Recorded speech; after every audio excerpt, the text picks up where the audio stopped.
You have been blatantly lied to about the nature of time. You are used to thinking that the clocks on your screen are a given, synchronized with the rotation of the Earth and the movement of the Sun. But this is an illusion.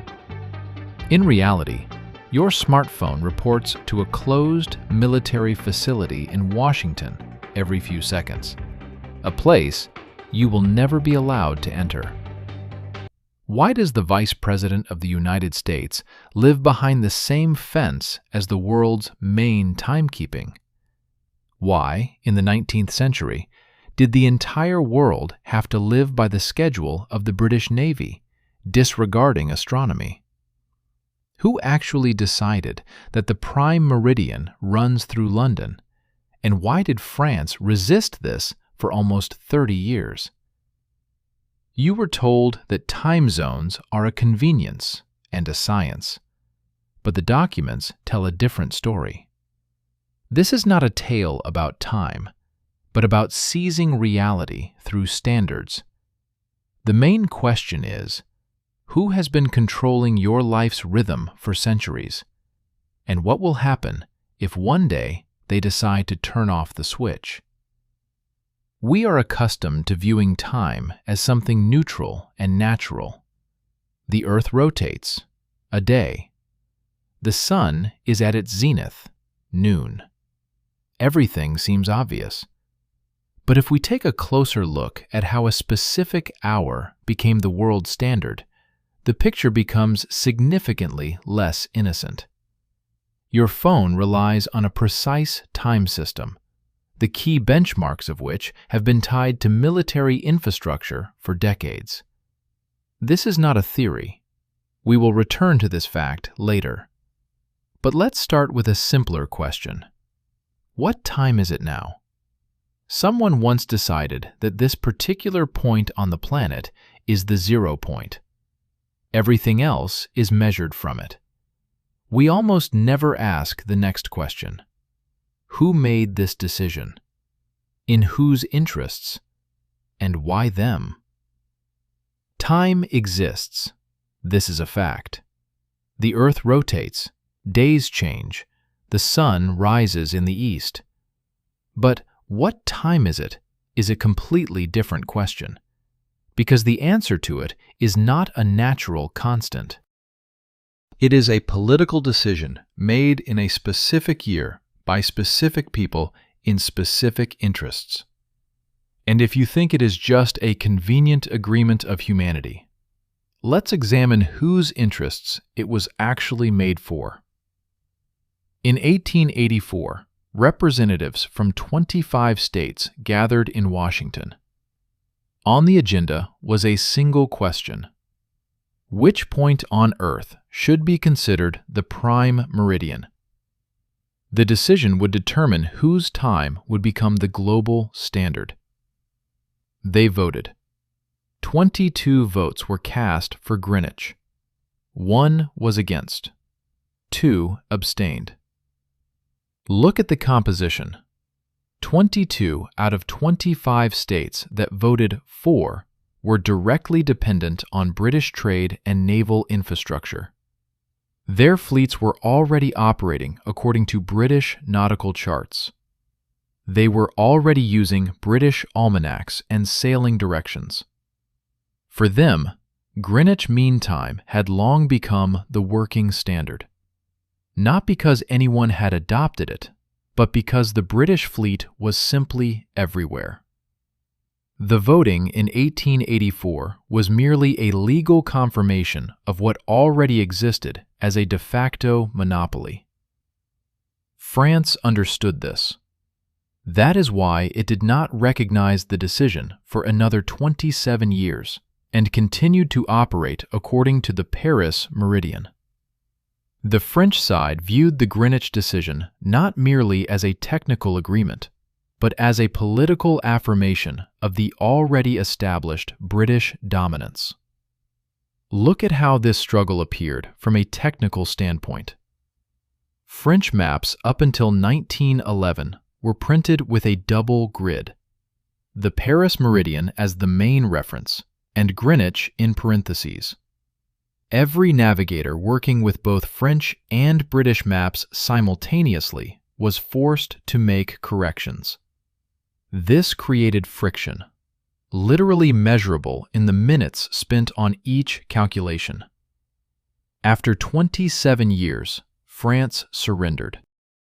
Not because it acknowledged the scientific superiority of Greenwich, but because the friction had accumulated and the economy demanded compatibility. A hill in a London park, a brick building from the 17th century, a copper rod in the floor. The Greenwich Observatory was established in 1675. Tourists are brought here like to a temple of science. They show telescopes, the copper meridian, the ball on the roof. Everyone takes pictures with one foot in the Western Hemisphere and the other in the Eastern. But let's look at the documents, not the tourist itinerary. The observatory was not subordinate to the academy. It was not subordinate to the university. It was subordinate to the Admiralty, the military agency that managed the fleet of the largest empire in history. From the very first day of its existence. This is not a coincidence in the paperwork. It is a direct indication of the purpose of the entity. Find old photographs of the interiors of Greenwich. What is there? Not telescopes in the center of the hall. Tables, observation journals, rows of clerks transferring numbers from one column to another, machines for calculating corrections, rooms filled with computational labor. 90% of the work is the production of navigation tables, almanacs, and time signals. Observing the stars here is the raw material. The final product is data for the fleet. Now, the details. The time ball at Greenwich falls every day not at 12 o'clock, but at 1. This is strange. The most obvious time for the midday signal is noon. The official explanation: to avoid disturbing astronomers at 12. That's when they take precise measurements of the sun's position. Sounds reasonable. Until you ask the next question. If this is a scientific institution where science is primary, why is the schedule of the observatory built around the needs of the fleet on the river? The logic should be reversed. If science is more important, change the naval schedule, not the observatories. But the fleet turns out to be more important than the astronomer. The balloon descends when it's needed for the ships in the Thames. Science is subordinated to the military schedule. Remember this principle. We will encounter it again. In the year 1852, the electric telegraph was connected to the observatory. Here, a qualitative leap occurs, not in science, but in politics. Until that point, the time ball was a local signal. It was seen by ship captains on the Thames. Useful, but a limited tool. After the telegraph was connected, a single pulse from Greenwich simultaneously reached train stations, ports, and post offices across the country. Not in an hour, at the same fraction of a second. Until 1852, it was 10 minutes earlier in Bristol than in London. In Plymouth, it was 14 minutes earlier. In Edinburgh, it was 13.5 minutes earlier. These are not mistakes or archaic values. They are astronomical realities. Each city has its own longitude, its own solar time. This is how Britain lived for centuries. People synchronized their lives with the sun above their heads, not with the sun over London. The telegraph sharply reduced the significance of local solar time. Because a unified signal proved to be more convenient for railways, ports, and schedules than the individual adjustments of each city. At first glance, it seems like a clear convenience. Trains stop getting confused by local time at different stations. Schedules become accurate. This is true. But ask the next question. Who controlled the telegraph network? And who benefited from the fact that the entire country synchronized to one address subordinate to the Admiralty? Calculate the scale. In 1852, there were about 8,000 kilometers of railroads in Britain, dozens of large companies, hundreds of stations. Until the Greenwich signal, each railway company kept its own time, often according to the head station. A passenger transferring between companies had to recalculate the time himself. When Greenwich issued a unified signal, gradually, over several years, they all adopted it. Not because a law was enacted. There was none until 1886. Simply, convenience proved stronger than habit. Infrastructure triumphed not through coercion, but through superiority. This is a key mechanism. A standard wins not because it is right. It wins because it works better than what came before it. And once the standard has won, it can no longer be changed without destroying everything that has been built upon it. If we look at the real function rather than the tourist image, Greenwich was not merely a site for observing the sky, but an institution that transformed astronomical measurements into a working standard for the Navy, transportation, and cartography. Star catalogs were a service task. The main product was a synchronizing signal. Now, a specific figure. In 1851, the astronomer George Airy established a new meridian circle. It was his line that became the official prime meridian of the world in 1884.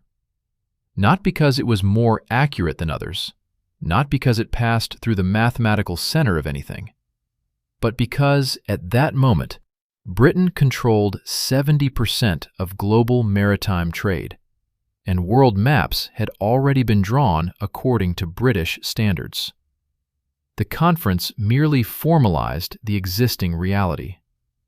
This is what it means. If France had become the dominant maritime power in the 17th century, we would today be living by the Paris meridian. If Spain had maintained its fleet, we would be following the Toledo meridian. Greenwich did not win because it was scientifically more accurate than the others. Greenwich won because it was already integrated into the global maritime infrastructure. The Conference of '84 recorded this. And the most important thing, once the standard was established, it became impossible to change. Because the entire infrastructure of the planet had already been built around it. Maps, devices, schedules, telegraphs, then radios, then satellites. Each new generation of technology inherited from the previous one. Greenwich didn't need to be defended by force. It was protected by the inertia of infrastructure. Now, the next question. Greenwich created a standard. But the standard only works when people adopt it. How can you make 100,000 residents of a city live according to someone else's time? Not through orders, not through laws, but through physics. Every day at 1300 hours, a cannon fires in Edinburgh. Tourists take pictures. The locals have long stopped noticing. It's a tradition. But if you think about it, why is there a cannon on the castle wall? Why this shot every day without exception? The answer lies in the weather. The Edinburgh fog har is not just a mist. It's a dense sea drizzle that envelops the city from the bay for several days at a time. Visibility can sometimes be less than 100 meters, In such conditions, the time ball on the monument is useless. It cannot be seen. The captain in Leith Port, who needs to set his chronometer before heading out to sea, cannot wait for a clear day. He needs a signal that works all the time. The sound travels through the fog. The cannon shot can be heard for several kilometers. The astronomer of the Piazzi Smyth Observatory solved the problem ingeniously. He ran a telegraph wire from Calton Hill to Edinburgh Castle. The length was 1,225 meters across the entire old town. Without a single intermediate support, the wire stretched taut above the rooftops. At the moment the ball fell, the observatory automatically closed the circuit. The cannon fired by itself, not because a soldier pressed the lever, but because the device on the hill sent an electric impulse. This was the world's first automatic synchronization system, using an acoustic signal. It operated with an accuracy of up to tenths of a second. But Smith didn't stop there. He published a map, not a tourist map, an engineering one. The sound delay map was a chart that explained to the citizens, if you stand on this street, you will hear a gunshot delayed by so many seconds. The speed of sound is 343 meters per second. To the port of Leith, the sound took 11 seconds. To different neighborhoods, from 6 to 8 seconds. Each area had its own adjustment for the stopwatch. Think about this solution. The state lays an expensive cable over the rooftops of the city for the sake of just one shot a day. And it issues a mathematical table that compensates for the physics of the atmosphere. This is not a whim. It is an infrastructure project aimed at ensuring that every person within a few kilometers lives in sync, to the second. Why does a navigator need such precision every day? He needs a chronometer only every few days when going out to sea. But for an industrialist, whose workers must be at their machines precisely at 8, every day. For a railroad owner, every hour. The cannon marked the beginning of a new order. Time became a production standard rather than a natural phenomenon. Note: the time ball mechanism on Nelson's monument required manual winding every morning. A designated person would come, raise the ball to the top position, wait for the signal from the observatory, and then release it. Every day. A readiness ritual. No automatic springs. Human labor as part of the technical chain of precision. If this person was late or unwell, there would be no signal. The system was both highly precise and vulnerable. It was this vulnerability that prompted the installation of the telegraph. To remove the human from the chain and make the firing completely automatic. Now, here's an interesting detail about Smith himself. He was convinced that the Great Pyramid of Giza was an ancient astronomical observatory. He traveled to Egypt several times, took measurements, and published calculations. His colleagues regarded him as an eccentric. But look at it from a different angle. A man who understood that the ancients erected monumental structures for precise measurements of celestial bodies created a system in which an ordinary cannon became a tool for total synchronization. He grasped the principle. Grand infrastructure as a means of controlling human behavior through a precise signal. And he built according to this principle. Look at the scale. In the 1850s and 1860s, time guns and time balls appeared simultaneously in dozens of cities around the world. Hong Kong, Bombay, Cape Town, Quebec, Sydney. The same principle, the same architecture. An observatory on a rise, a telegraph below, an acoustic signal above the city.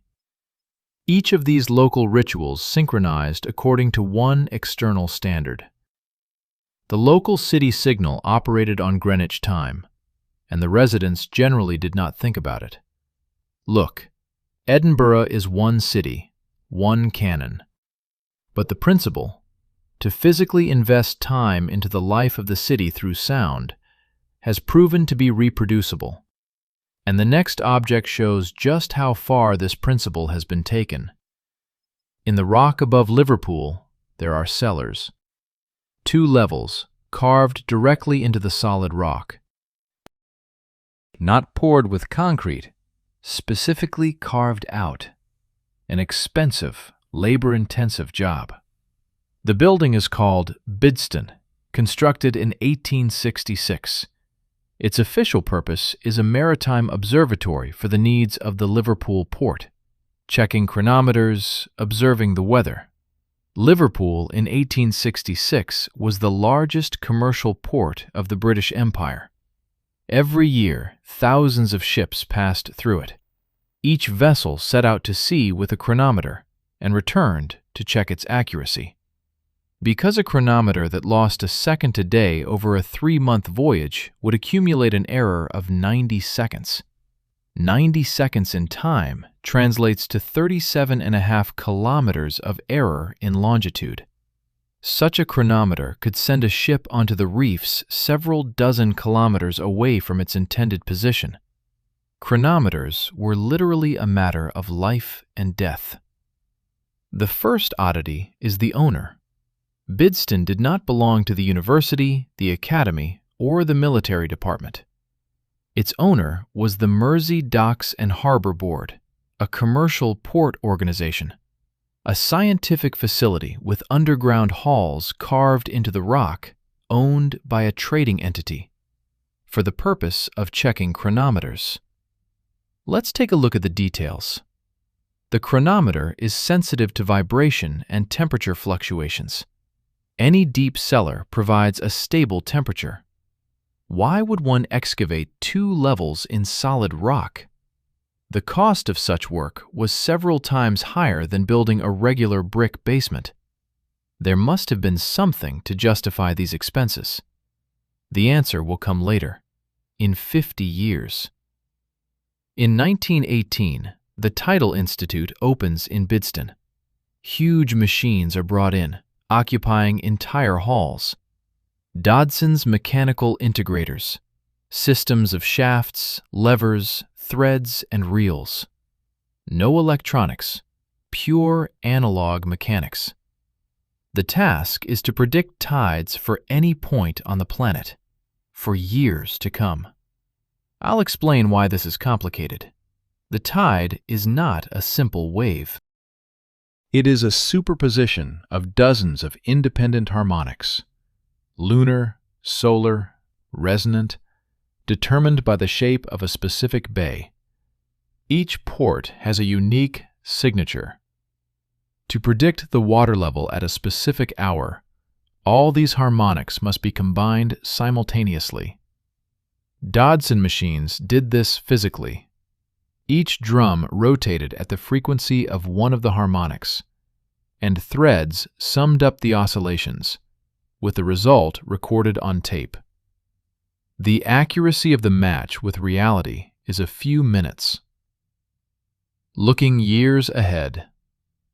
Now, 1944. The landing in Normandy. The operation required the simultaneous fulfillment of 3 conditions. A minimal tide level at dawn, so that the German obstacles were above water. Sufficient water height for ships to reach the shore. And moonlight for the nighttime preceding operations. These 3 parameters aligned for only a few days a year, and only for a few hours during those days. The command requested a calculation. The machines in DOESN provided the date and time, June 6th. The landing took place precisely then.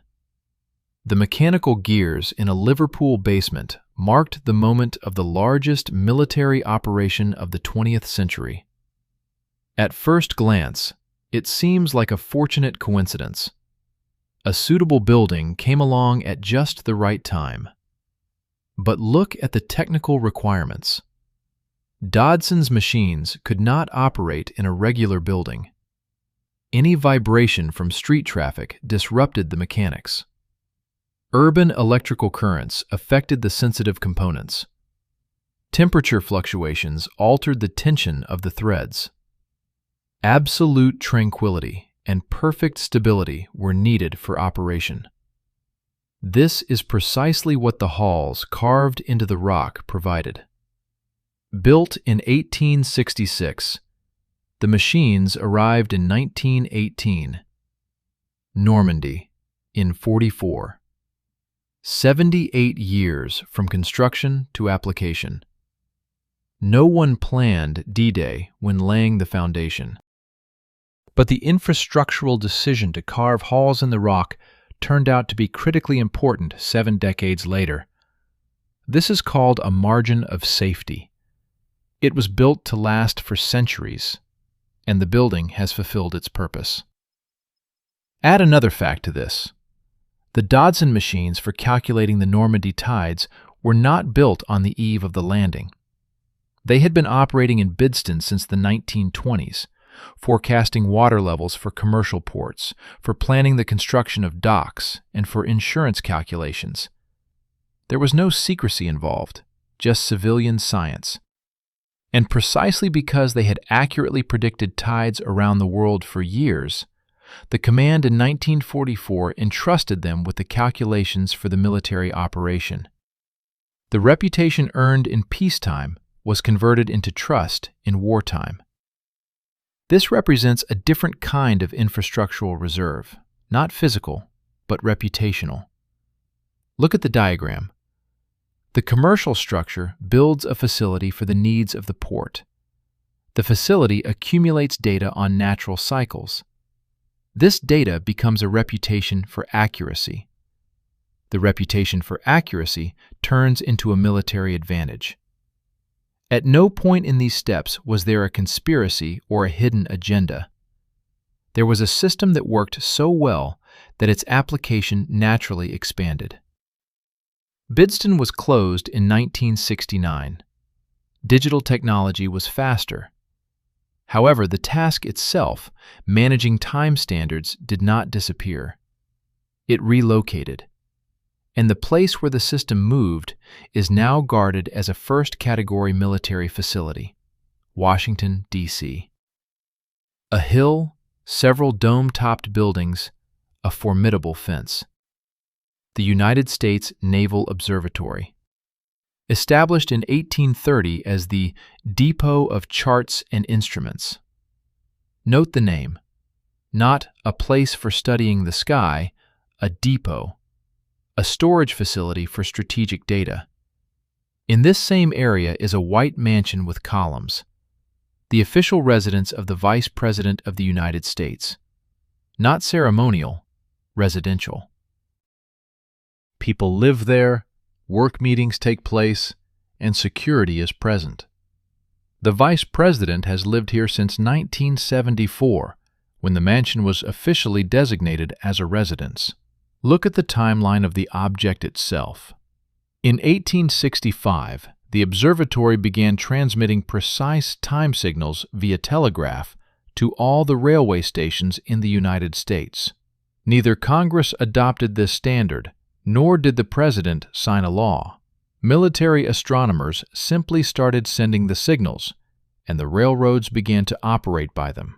This is what established a unified time across the country. But let's rewind a little.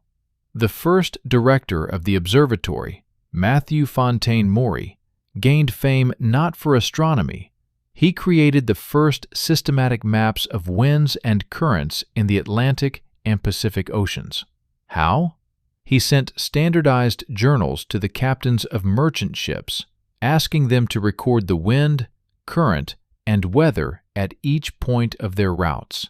In return, he provided them with ready-made maps that shortened their travel time. American vessels based on his maps cut the journey from New York to San Francisco from 180 days to 130, 50 days. That's a lot of money. It was the first global data crowdsourcing system in history. The observatory at the center received data from thousands of sources around the world and returned a ready analytical product.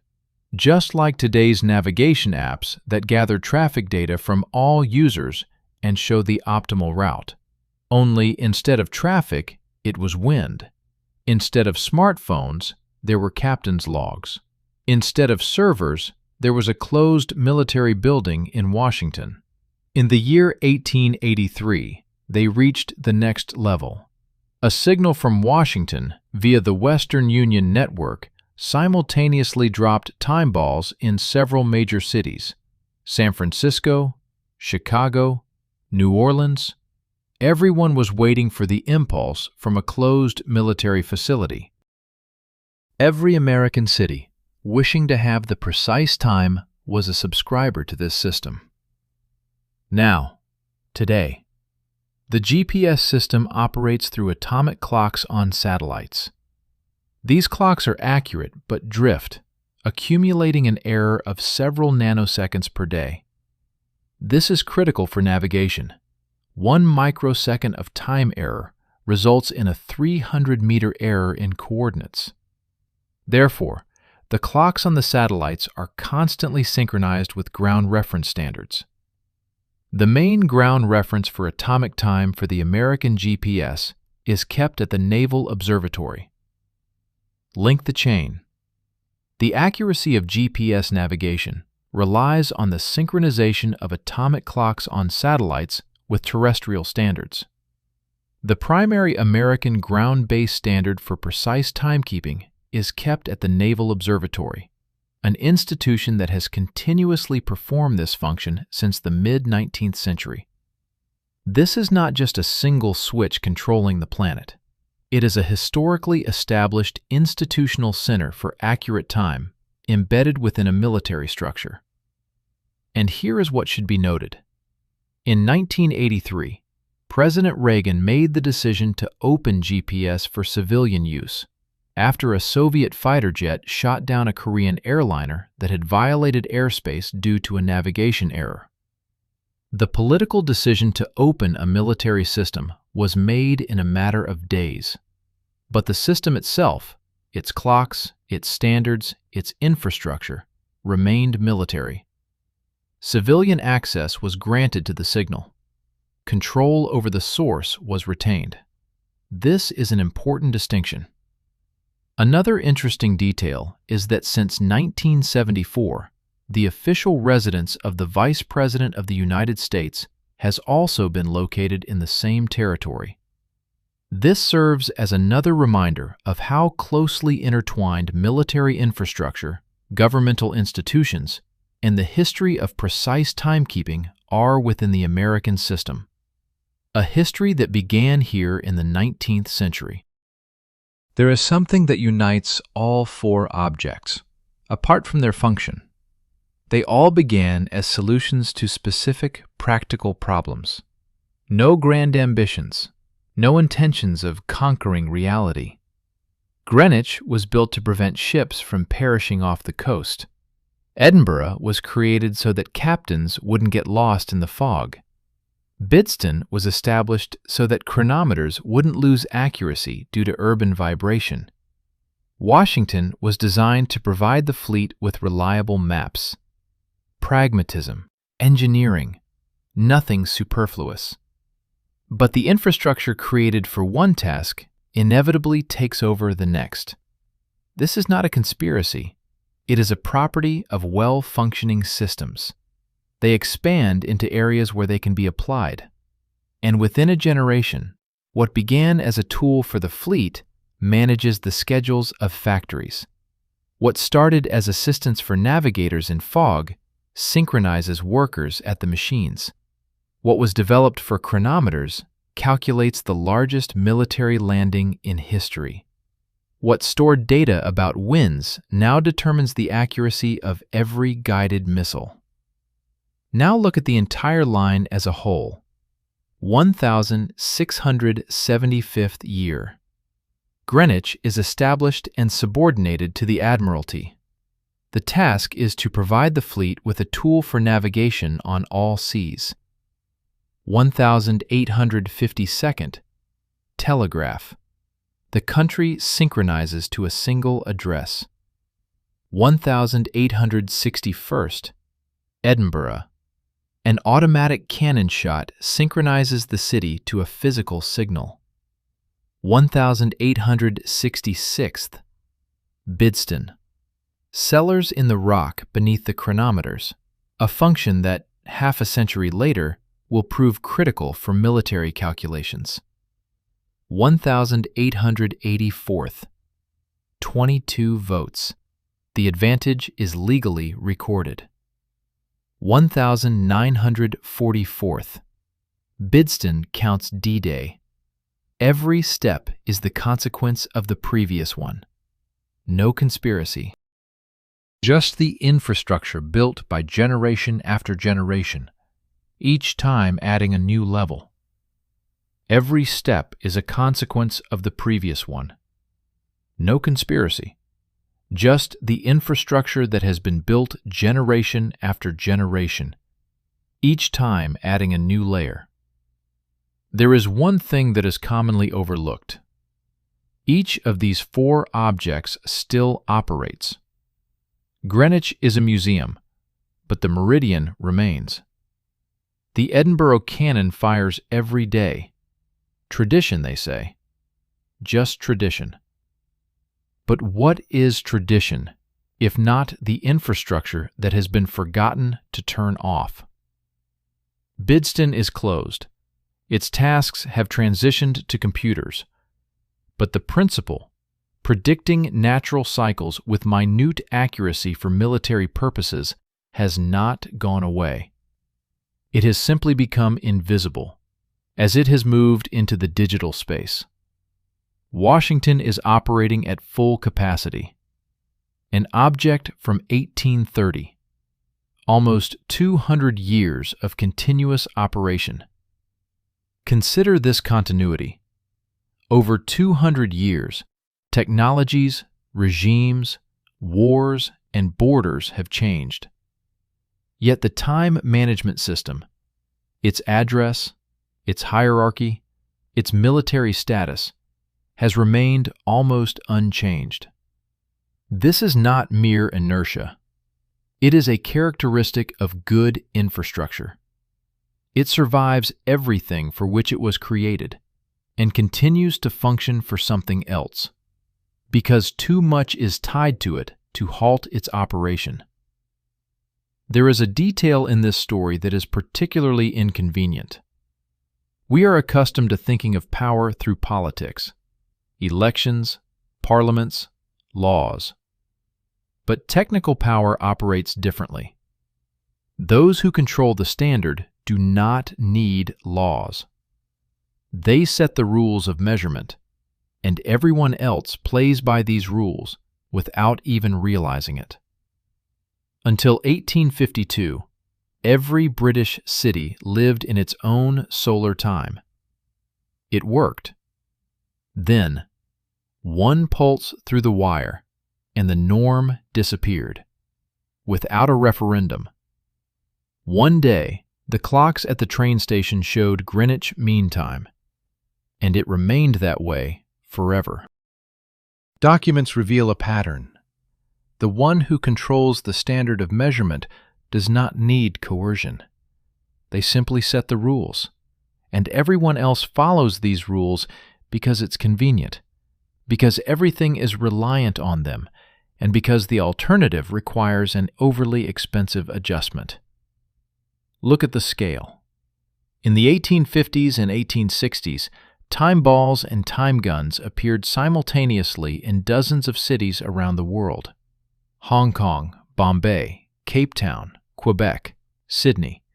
The same principle, the same architecture. An observatory on a hill, a telegraph below, a sound signal over the city. Too synchronous for random parallel inventions. This is a signature.